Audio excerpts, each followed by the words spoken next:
to the republic which stands.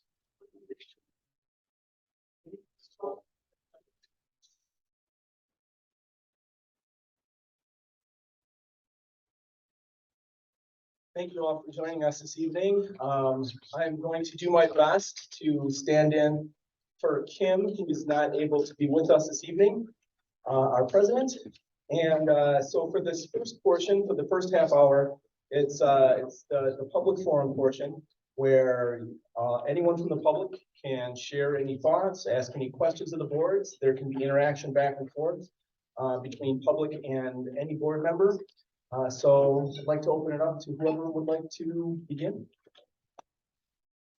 Do I have to go anywhere? Yeah, is the microphone on? Oh, okay. Sure. My name is Angie Garrison, and I have a little bit of a unique perspective of Arrowhead. I went to school here as a student, graduated in '98. I taught here for a couple of years, and I moved down to the Chicago area, and I'm back now with my family. I've got 4 kids. My oldest is right here. She's a freshman here, and I've got 3 boys. And with our perspective of, I love Arrowhead. I'm passionate about Arrowhead. I love it. It's a great place. Moving back here, we have been a little surprised with just the facilities and just how like these chairs, I think I sat in the same chairs. I sat in the same desks that I'm now teaching kids in. And so one thing that's near and dear to my heart is the tennis team. And so we have a little committee that we've created where we're going to try to raise funds for a new tennis facility. We are starting, like we're kind of at the ground level. We've met with Ryan, we've met with Jeff, we've got the coach involved, we've got the girls team. We're going to reach out to the boys team as well. And then I know the community uses the facility a lot as well, as we're going to try to reach out to some of those people and try to get as much money donated as we can. But I just wanted to kind of let you guys know, hopefully we will be handing over a big check in the near future. But I would also I know the referendum stuff has come up a lot. I would highly recommend, my parents still live in the area, and with referendums, they didn't hear anything. They didn't even know about it.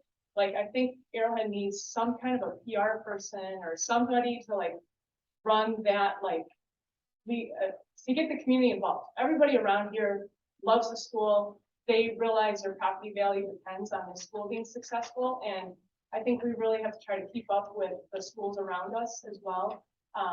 We go to McWanago, we can even go to Elkhorn, we can go to Slinger, we can go all over, and their facilities are top notch. And I think in order to keep our open enrollment for kids coming as well, I think we really need a referendum to pass and just to do that. So we're going to do our part and try to raise as much money as we can on our own.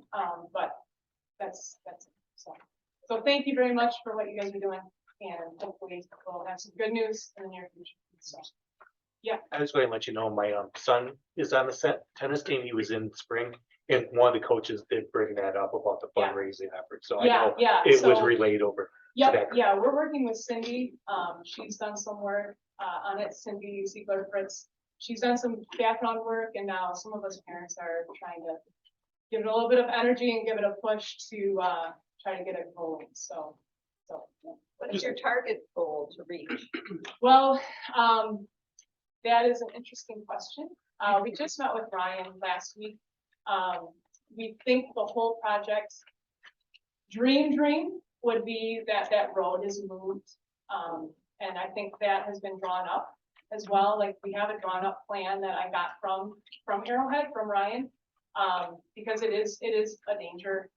Kids, when these guys are practicing, people are flying, catching air over those speed bumps. So it is not safe. And so ideally that road would be moved. And then the courts, we'd still have the 12 courts, and we would have a beautiful facility. So that's the hope. We do want to keep 12 courts to try to get USTA tournaments to come here as well. I think that could be a good thing as well. So, and there's big cracks. There's big problems with the courts. They're too tight. Playing doubles on them is not safe either because they're running to the fence. cracks are about this thick now, in between the courts, so, Just one comment on your, talking about the referendum and getting some community involvement. I think Yeah. you're spot on Yeah. with that.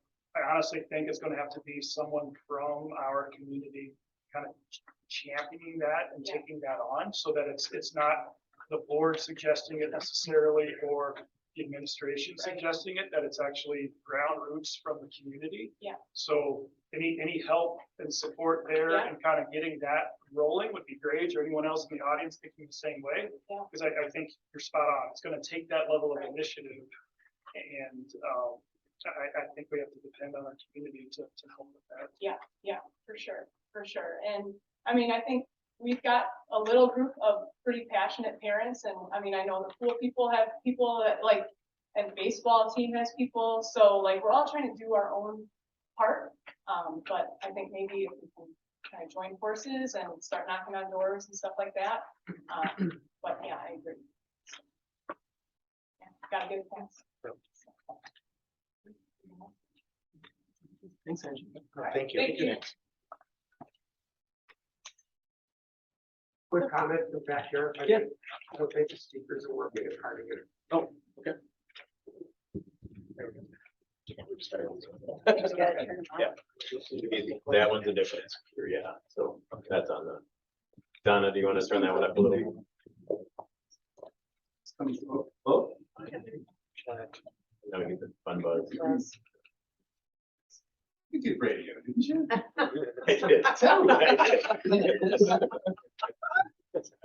Thanks for bringing that up. You may need to hear the radio voice. You get what you get. Love the idea of community engagement. Anybody who knows me knows that I'm a big fan of, amongst other things, infrastructure, strengthening the infrastructure of the schools. I know we've got many constraints, but community engagement so that people understand the value of a well facilitated school is good. So thank you for sharing that. I do want to talk about the last meeting, which was a very difficult one, concerning policy 651 and pronouns and student names. We had, talking about community effort, over 180 people signing a petition against this policy. Over 20 people, students, educators, and staff spoke out against the policy. Only 6 people spoke in favor of it. None of them, I believe, had students or children in this school. 2 of them were Republican Party backed board members, and one of them was from a far right organization, which I can't understand. So there wasn't much support for this, and we're asking for more community support for buildings. I'm not here to litigate the decision that was made. We can leave that to later, but I do want to understand where this policy came from. What prompted it? Where did it come from? Are you asking anybody specific? Anybody who knows where it's policy 651 originated from, who came up with it? Where did it come from? So just to let you know, I think I might have brought this up at previous board meetings. There are districts close to us who have litigation in process because they did the opposite, and they did not share things with parents. And as a result, parents were surprised to hear that names and pronouns that they didn't recognize were being used. So this is basically the whole impotence for this policy was just to be transparent and allow parents to have as much of an understanding of what's going on with their children with regards to their name as with regards to anything else.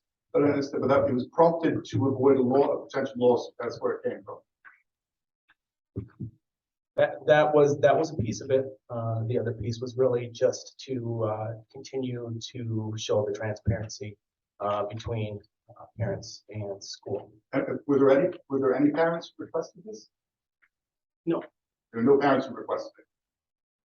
And who drafted the original policy? I drafted the original policy.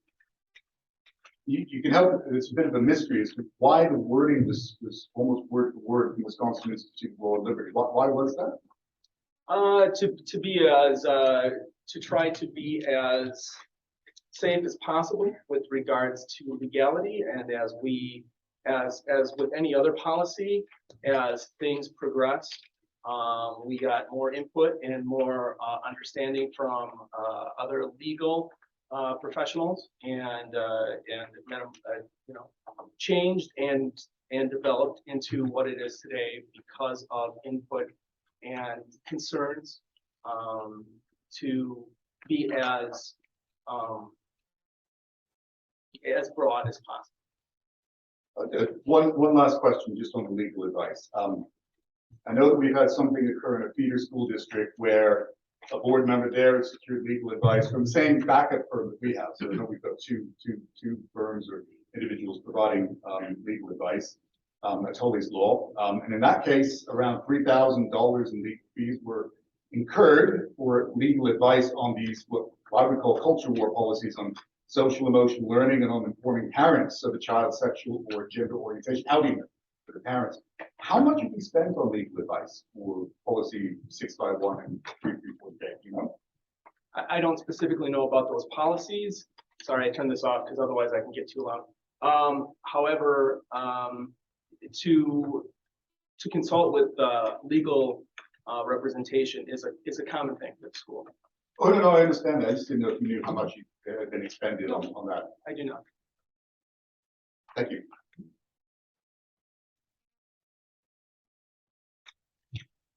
Hi, I'm Kathy. I teach here at Arrowhead, teacher of students, and I work with some at-risk kids. And a lot of them want to, trust us, they want to trust a teacher to be able to have somebody to go to when they're questioning things, or when they're having troubles, or when they're feeling bullied, or any number of things. When you guys were talking about voting on the policy last month, it became the parents' right to know. That was what was dealt the policy as you guys discussed it. And I think you're forgetting the kids. One of the things I think is that when you make a policy like this, it doesn't make kids talk to their parents. What it's doing is it's going to cause a lot of them to stop coming to us who want to help them, because we're going to be sending them to guidance now. And then guidance connects with the parents. And what students want to come to a teacher if they know you're going to be sent to guidance? The other part that affects, I think because they're not going to come to us, there's one less connection. And a lot of them are going to choose to go back in the closet. And they call it the closet because it's dark and lonely. And that's where their ideas are just going to spin around, because they're not feeling accepted. Self-loathing, self-harm, things like this are going to happen because we feel it's necessary to pass a policy that forces kids to talk to their parents, which it's not going to do. What I see is going to be a lot of harm to the kids, a lot of red tape for teachers who won't be able to determine what you can call their student. So there's going to be all kinds of forms for, I don't want to get into these things, but I'm concerned about the kids. And I think that it was a mistake because it became the parents' right to know. And I really would like to ask that you repeal the policy.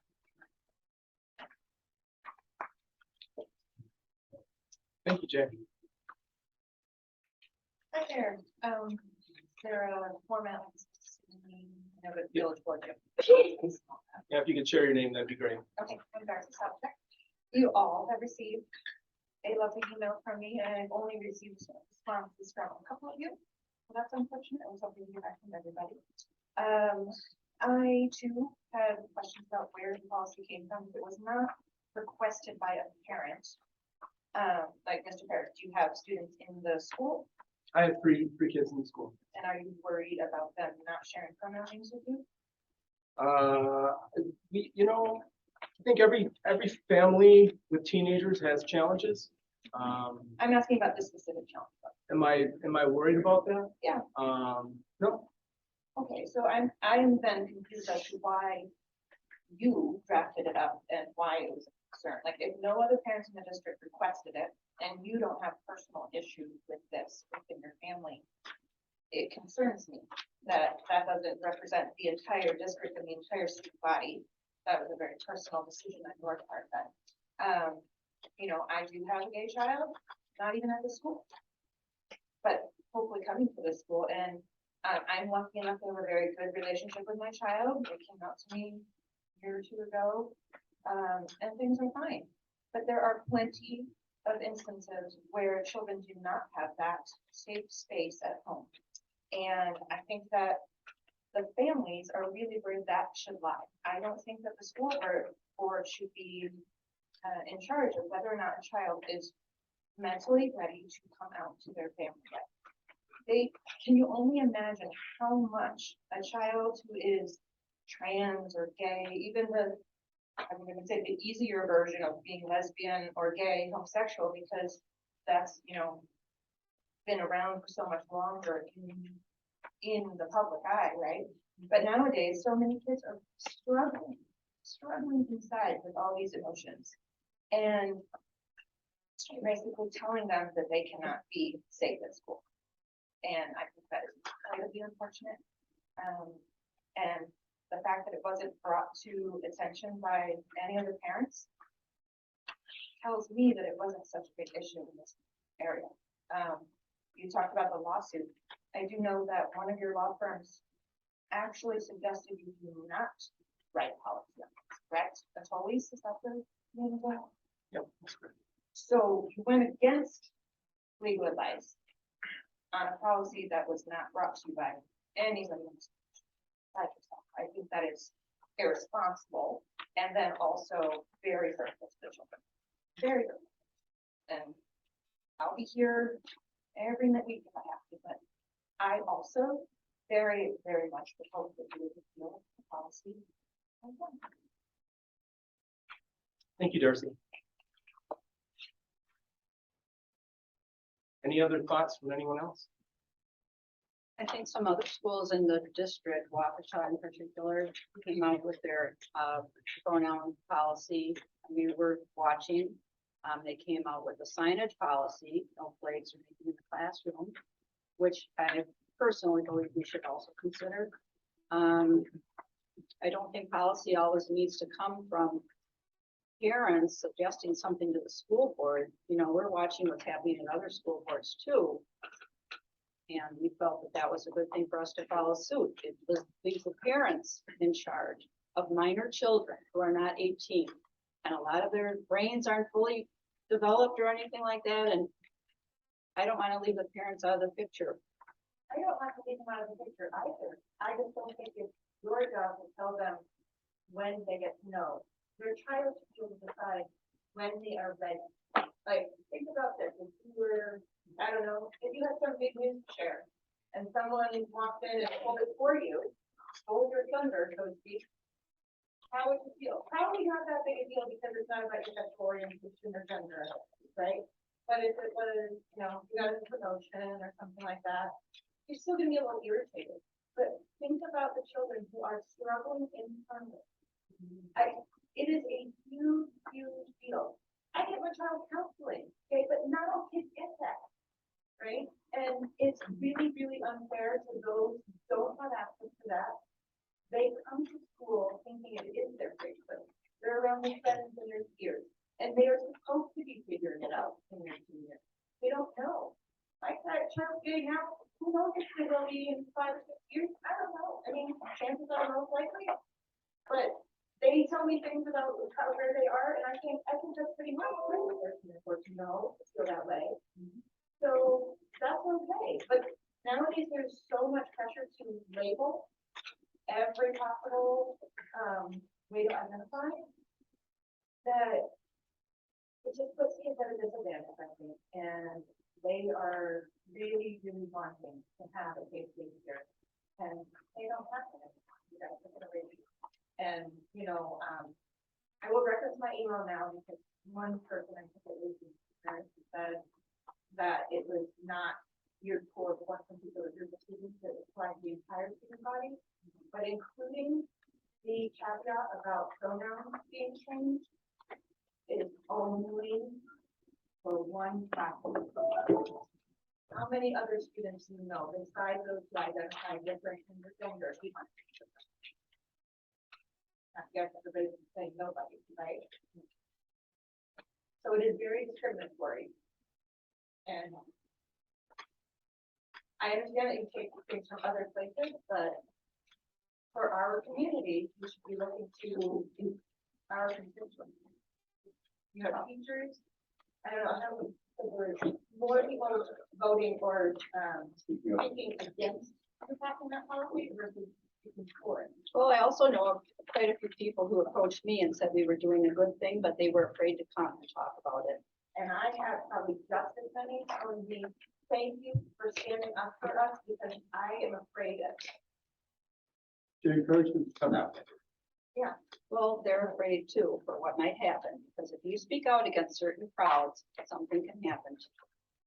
That's true. And I also don't believe we should be discounting parents in this picture so quickly, because parents, not all parents are bad parents that are going to freak out or not help their child. I believe most parents will be supportive of their child, and I think that they should have a right to have a say. Parents are always notified about grades. Parents are notified if a child is not in class, or tardiness, or missing homework. How about something like a biggie like that? I think the parents should have a say in that. That's my opinion. I don't know the rest of the board, but I think our policy speaks to that. But today you just equated things that are bad with an identity. Nothing bad about grades. No, There's nothing bad about Well, they're grades. notified if the grades are slipping. I'm not meaning about, is it bad or good? I mean, they Tardiness. notify parents about certain things like that, their schoolwork, whatever. Yes, Field trip, they're notified. correct, but this is something entirely different, and please, don't tell me that field trip is the same. We're not trying to justify the practice of notification. We're trying to honor the rights of the student. Above the rights of the parent, and I don't believe the school is the parent. The school should not be able to harbor that information away from. Nobody is, minor. and we established that, nobody is. Know what happened. We want to help the student come to terms with things so we can open up communication with the parents if they feel safe.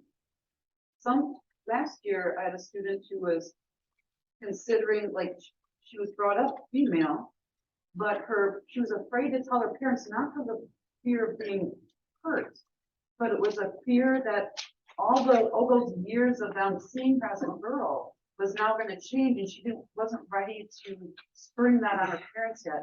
So now he is now open with his parents, but it took discussions and conversations to get that person to a comfortable place. They don't just, oh, here's a form, now I have to say something. That's not realistic. And then you close the door for a teacher to be able to be that person and help them talk to their parents.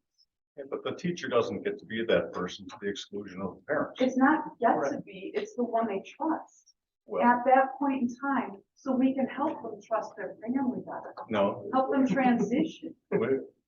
So you bring your life experiences and beliefs to the table when No. you're talking to these children, and you're ratifying beliefs and aspirations, thoughts that 14-year-olds have. And when you do that in the absence of parental involvement, then you're creating an environment where paths are open and paths are closed, all without the participation of the family. I mean, it's an improper way to treat minor children.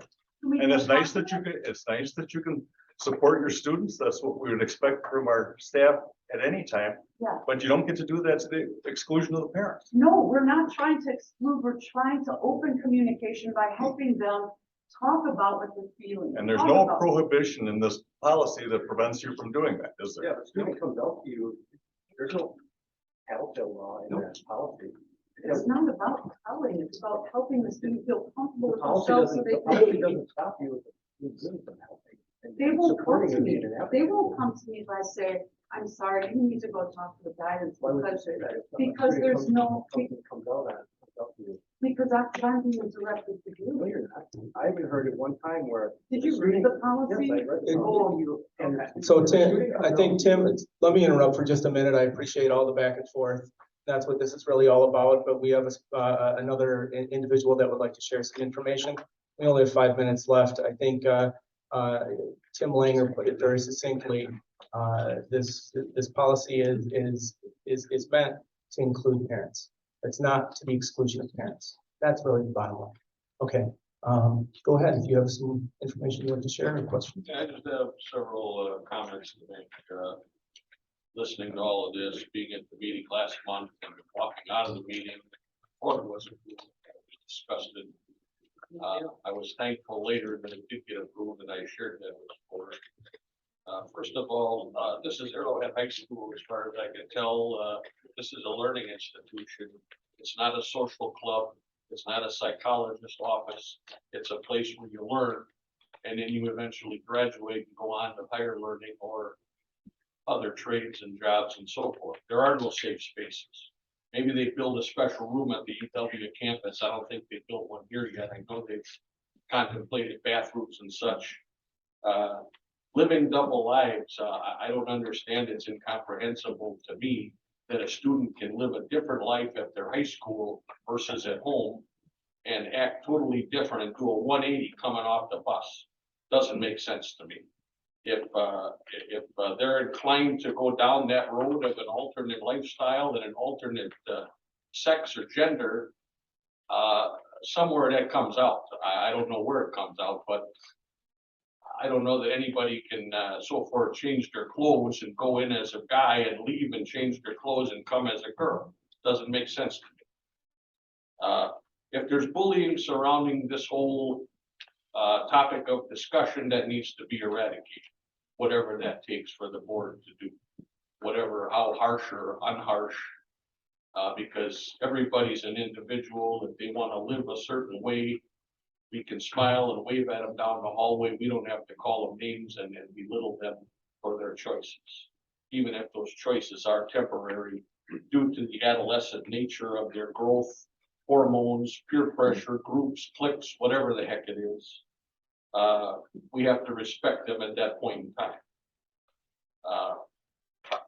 You know, we've been beaten on this and it's just, I was told to come here tonight. I go to a breakfast meeting once a month for a conservative group. And they said that board members had threats against them. And there's a Facebook post about threatening board members and burning down the school. I don't know if that's true or not, but that's what I heard from a very reliable source. A very upstanding individual from the Heartland community. So if that's happening, I hope that gets found out, handled, and prosecuted accordingly.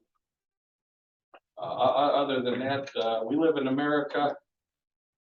We're all born equal, regardless of religion, creed, color, otherwise. It's right there. It's right in that document. I don't know if we have a civics class here. Do we have a civics class? Yes. We better really reinforce all of that. Thank you. Gerald, it's Gerald. Thank you, Lou. Is it, what's your name, sorry? What the hell is your name? John, what's your name? I just want to address you, that's all. My name is Jerry. Jerry, you've come here a few times, and thank you. And this is a, lateral conversation. You have kids in the city? I have 3 kids that graduated from Arrowhead. They're in their 20s and 30s. Excuse me, John, we have another speaker and we only have a minute left, so please go ahead. Thank you. I would just like to know, so at the last board meeting, you guys were talking about how you were basically, I think the words were damned if you do, damned if you don't. So if you don't pass the policy, then you're at legal risk, and if you do pass it, you're at legal risk. I want to know if there was any substantial difference between those 2 legal risks that may have pushed you to pass the policy. Anybody want, I have some thoughts, but, well, it's 7 o'clock, but, so here are my thoughts. The policy that we adopted was based very strongly on legal representation from Bob Butler. was actually working, the policy that he put together, he's actually working with many different areas, many different school districts, including Minneapolis, Minneapolis school districts. So there is concerns on all sides. The main thing that we wanted to enforce is that this is not prohibited in any way. We're not prohibiting anything in this policy. It's all about parents being a part of the decision. So it really comes down to parents being included. That was really the final catalyst in my opinion. So for the legal aspects, like no, both sides didn't have like, or one side did not have like a glaring issue in the legal aspect. Both were like roughly the same. Not being a lawyer, I can't say that one way or another, but you know, if everything was absolutely balanced on a scale and the tipping point was including the family or not including the family, as a representative of this public, I'm going to always include the family. Yeah, thank you. Okay, it's we're a little bit late, but it is 7 o'clock, so we'd like to call to order with the Pledge of Allegiance.